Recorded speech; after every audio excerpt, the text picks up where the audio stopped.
Atmintinė kaip išvengti pažeidimų. Kas yra pažeidimas? Tai yra bet kuris Europos bendrijos teisės aktų nuostatų pažeidimas susijęs su pareiškėjo ar paramos gavėjo veiksmais ar neveikimu, dėl kurio bendrijų bendrajam biudžetui gali būti padaryta arba padaroma žala. Aktuali informacija projektų vykdytojams. Nacionalinė mokėjimo agentūra, administruodama paramos lėšas, susiduria su atvejais, kai paramos gavėjai įgyvendindami projektus nesilaiko prisiimtų įsipareigojimų. Tam, kad projektas būtų sėkmingas, būtina ne tik atsakingai susiplanuoti jo įgyvendinimą, bet ir projektą įgyvendinus nepamiršti reikalavimų, kurių laikytis įsipareigojama teikiant paraišką. Visais atvejais, kai iškyla klausimų dėl projekto įgyvendinimo, keičiasi projekto įgyvendinimo sąlygos, aplinkybės, artėja terminų pabaiga ir panašiai, primygtinai patariama bendradarbiauti su agentūra ir projektus administruojančiais specialistais bei taip padėti savo išvengti sankcijų.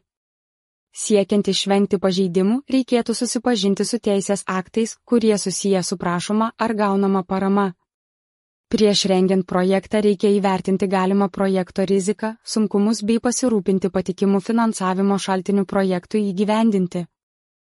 Rengiant verslo planą, įvertinti turimus išteklius bei galimybės ir pagal tai nustatyti rodiklius, kurių bus siekiama įgyvendinant projektą. Numatyti realius mokėjimo prašymo teikimo terminus, kad nereikėtų rašyti papildomų prašymų, prašant juos nukelti. Tinkamai tvarkyti buhalterinę apskaitą. Sekti naujienas. Primename, jog galima užsisakyti Enema naujienlaiškį. Tikrinti savo paraiškų informaciją Enema informacinėme portale. Nuolat bendrauti ir bendradarbiauti su agentūra. Informuoti jūsų projektą administruojantį specialistą apie bet kokius su projektu susijusius pasikeitimus, kad būtų galima laiku atlikti korekcinius veiksmus.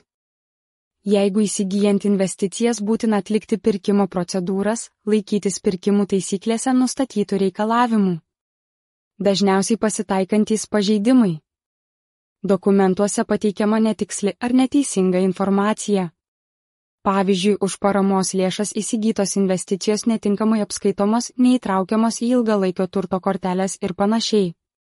Trūksta kai kurių duomenų.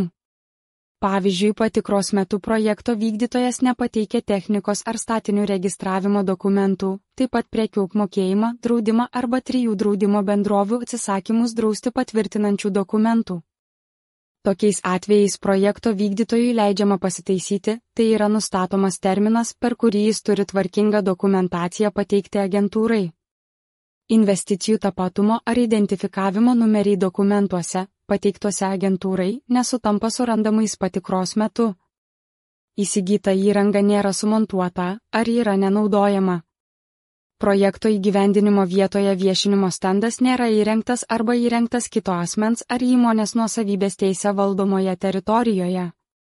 Pasirašytos pirkimų sutarties keitimas nesilaikant nustatytų reikalavimų, sumažinamos pirkimo sutartyje apibrėžto pirkimo objekto apimtys. Pavyzdžiui, pirkimo dokumentuose nurodomas vienas investicijos parametras, tarkime 180 arklio galių, o pasirašytoje sutartyje įsigyjama investicija yra 169 arklio galios.